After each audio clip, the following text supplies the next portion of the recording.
ఎలక్షన్లు వస్తేనే ఊళ్ళల్లకొస్తారు, ఇంటింటికి తిరిగి దండాలు పెడతారు, ఇంటింటికి తిరిగి దండాలు పెడతారు.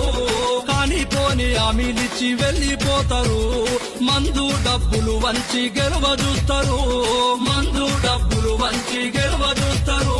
మీ దొంగ రాజకీయాలు సాలురా బాబు, మీ లుచ్చ రాజకీయాలు సాలురా బాబు, దమ్ముంటే ఖర్చు లేకుండా గెలువురా. ఎలక్షన్లు వస్తేనే ఊళ్ళల్లకొస్తారు, ఇంటింటికి తిరిగి దండాలు పెడతారు, ఇంటింటికి తిరిగి దండాలు పెడతారు. కాని పోని హామీలిచ్చి వెళ్ళిపోతారు, మందు డబ్బులు వంచి గెలవ చూస్తారు, మందు డబ్బులు వంచి గెలవ చూస్తారు. మీ దొంగ రాజకీయాలు సాలురా బాబు, మీ లుచ్చ రాజకీయాలు సాలురా బాబు, దమ్ముంటే ఖర్చు లేకుండా గెలువురా.